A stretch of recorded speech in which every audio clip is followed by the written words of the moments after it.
Morning guys, I'm Chris and welcome back to this week's episode of Rift Amps.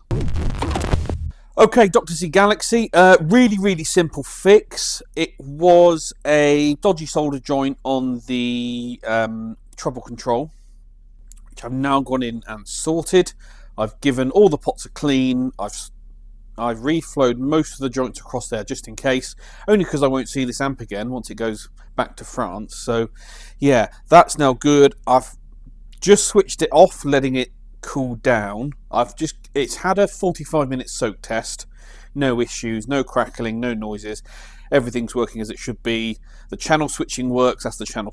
That's the switch for the. Sorry, that's the socket for the foot switch that switches the channel. I was just using a jump lead to trigger the relay. Everything works fine. It's great. It's no problem. So I'm just going to let it completely cool down. Then we'll give it one more heat cycle just to make sure everything's okay. And then it can go back in its cabinet. And that's the trio of amplifiers completed. So I do often talk about this when it comes to amp repair. And that's the idea of just before you fire it up, before you start running a signal through it and taking voltage measurements and all those things, just give the amp a visual check and once over. Check none of the sockets are loose. Like when you turn the pots, nothing weird happens physically. All this type of stuff. Anyway, this is that JTM45 Clone I talked about last week. Just wanted to give it a good old soak test on the bench, see what we can come up with, see if anything plays up. I'm just plugging in my load into the socket. This is a master volume on the back, fine. And here's the impedance switch, and it was set to 4 ohms. So I just went to change it to 8 ohms, which is what I run on the bench. Isn't that lovely?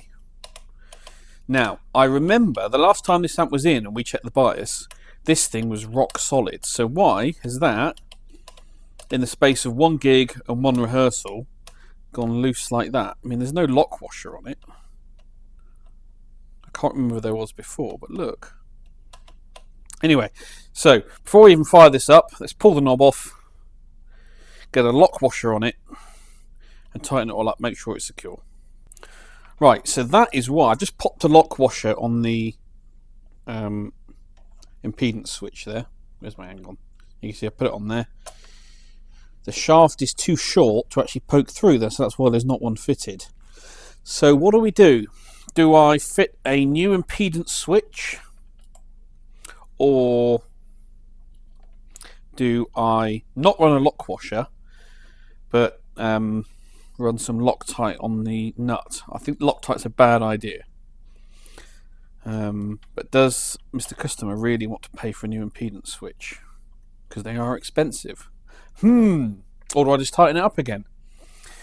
Well, that's a crap repair, isn't it? It's not really good. So I'm going to have a think. But you see, this isn't the issue that he's brought it in for. So do I then say to him, look, on a completely separate note, this needs sorting. This is not good. Can't get a nut on that. Also, just I noticed, you see Eli got his chassis welded up too, so proof that it is a good thing to do. Right, need to have a think about this impedance switch. Right, so I've just tightened it up with the nut and no lock washer as it is, just so I can test the amp on the bench. It is secure at the moment. I wonder if his issue was that it gone onto the wrong impedance, and that's why it sounded weird for him. I don't know. Anyway, it's now running on the bench. And what have we got? We've got presence on full, mid on full, bass and treble on 0. I'm in the normal channel, and I've advanced it up to, there's clipping, so we just back it down a bit. What's that? 16 volts RMS. So into 8 ohms, 16 puts us around 32 watts, which is about right. So yeah, that channel's fine. We're going to the bright channel.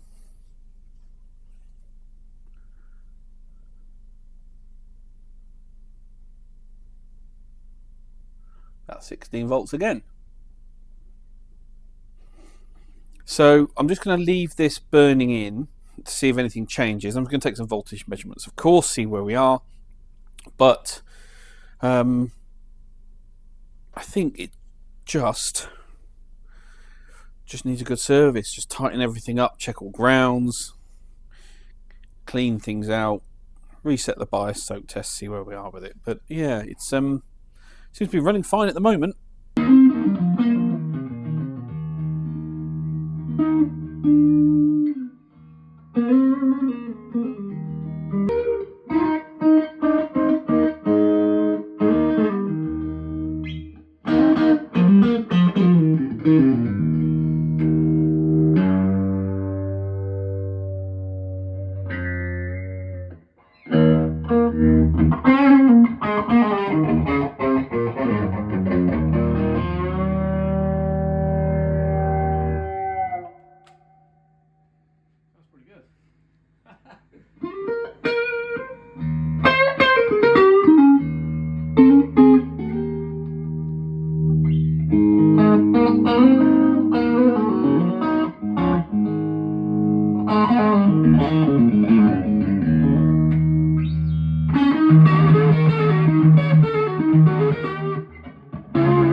Hear that? Yeah. Very nice.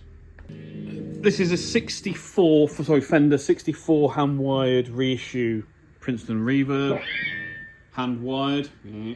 We're running it through a 2x12 bench speaker. Go on.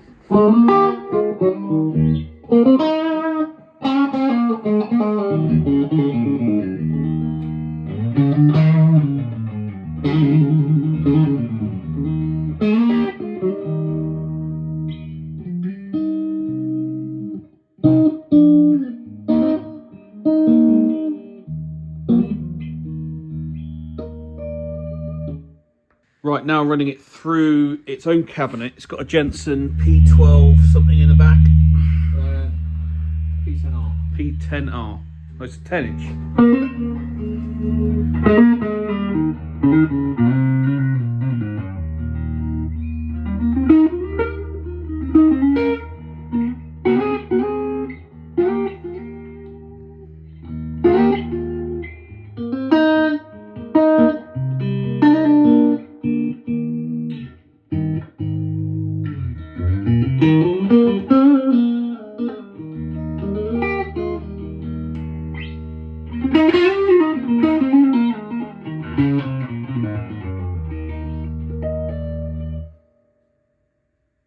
I would argue that speaker needs upgrading. Yeah, it's not terrible, but it's nice on the top end, but the low end is disappearing. It's missing. Yeah, I agree. Very interesting though. Whether that's worth, what was it, 2,200 quid? Yeah. Yeah. That's up to you. Anyway, Ainsley's amp reviews.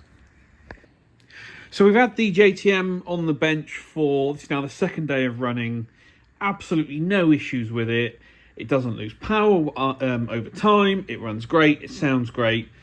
So I talked to the customer, and we think maybe the issue that he had, as why it sounded weird, was possibly his daughter had been messing with the selector on the back. He runs both an 8 and a 16 ohm cab, but when it came in, it was set to 4. So we suspect that actually it was just on the wrong setting. But then never mind. There you go. Nothing wrong with this amp. Sounds great. And here she is then. This is the Ainsley Lister signature that I finished the chassis wiring on last week, and you've just seen, or are just about to see, Ainsley test and sign it off. British Racing green, Looking really, really smart. Very happy with this. Sun's out, so it's looking great. Might take it out the front and get some cool snaps as well. But yeah, another one done. Now, you should see the colour of the next one we're doing. It's unbelievable. He's gone for a custom colour. I won't give anything away now, but the next one, the one that I've just started building, it's going to stand out. That's all I'm going to say. Anyway, Ainsley Sig, done. Marshall Origin 50. First time I've had one of these in the shop. It's not come in for a problem, but for some modifications. So, eagle-eye viewers will notice it's missing the central circuit board here. That's because I've already removed it. Now, there is a chap in Australia, Head First Amplification, who likes to mod and tweak these modern Marshalls. A lot of high gain stuff, switching options, that sort of thing. Anyway, he originally did one for the Origin 20 and then has worked out a way to do them on the 50. There's videos on YouTube, etc, etc. Now, I'm going to put some disclaimers in and say I don't usually do other people's modifications. Okay, number of reasons in that if I haven't designed them, I can't guarantee them. I can't say what they're going to sound like, etc, etc, etc. I just don't like doing it. However, with that in mind, if you find some mods on the internet and you want me to carry them out for you, you know, persuade me. I might just do that. But I will say that if you end up not liking them because they're not my mods and you want it reversed, you've got to pay again. So that's my rule of thumb for I've seen these mods on the internet, will you carry them out for me? I think that's fair to do it. If they're my own mods and I said I've got some mods and I think it'll improve your amplifier, and it turns out you don't like it, I would put them back, put your amplifier back free of charge. But if it's someone else's mods, yeah, not my responsibility. But anyway, with that in mind, this customer asked me to do the mods on his Origin 50. So it mainly involves, first thing you've got to do is remove the chassis from the cabinet, pull all the valves out, and then you've got to take the main board out of the chassis. And here is the board and I've been working on. So once you've got the board out, your first task is to remove a ton of components. And these are all the components that I've removed so far. And I've just made a quick cheat sheet to remind me what to do. So ones that I've circled are ones that get different values. Ones that are uncircled are just removed. So for example, R54, we remove R54 and then we put a different value component, a resistor in this case, in that position. But C33 gets removed and isn't replaced. So that's how I've worked it out. The instructions from Head First are pretty clear, but they're not perfect. And so you've got to do some figuring out yourself. So anyway, I've been working through this. Some components get removed, others get replaced. So these ones have been removed. That's been replaced, replaced, replaced, removed, etc, etc. So unfortunately, I didn't have some of the correct values of capacitors in stock. I did in larger values of voltage rating, but not ones that were small enough to fit on this board. So I've had to order some in, so I can't get this done today. But once you've removed all the components you need to remove and then replaced all the components you need to replace, then you do some underboard connections to keep it neat and tidy from above so it looks as factory as you can get it.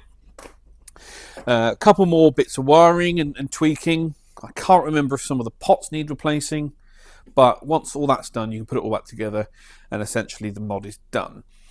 For an experienced tech that's done these mods before, I would say it's probably a 3-hour job. But this is the first time I've done these mods, and I've had to sit down, work it all out, understand it. Bit more time to charge on it, but that's just the way it is.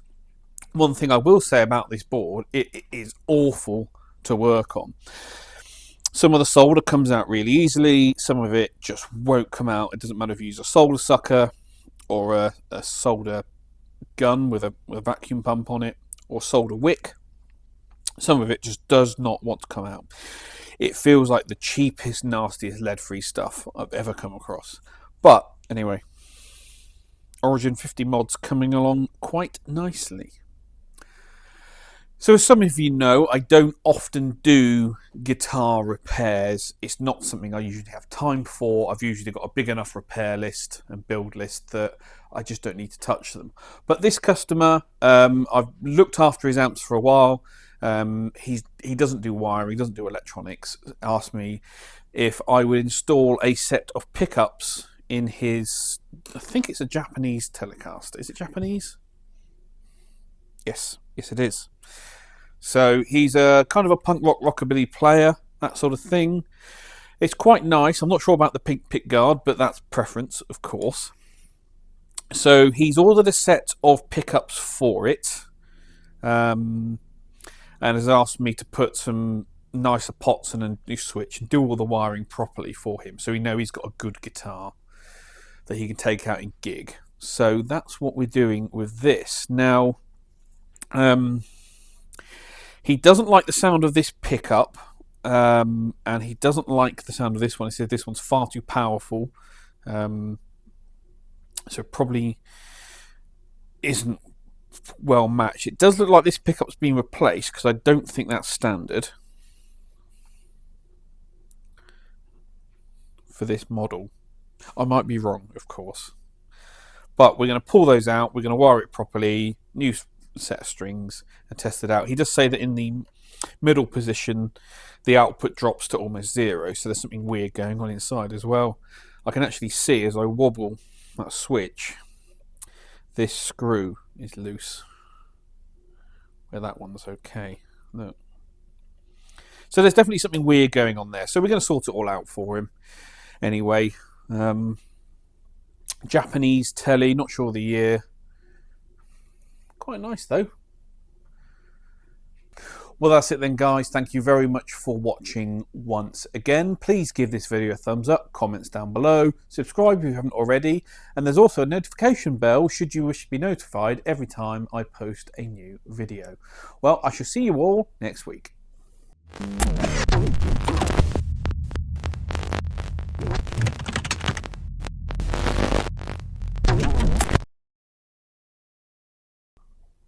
So this is actually going to be in a completely different video that's going to be coming up at some point.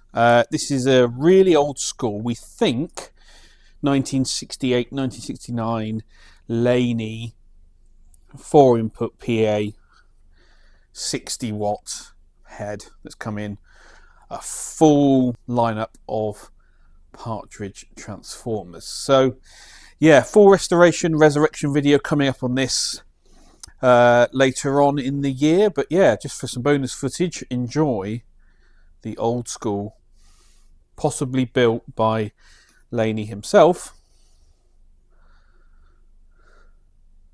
cool amplifier.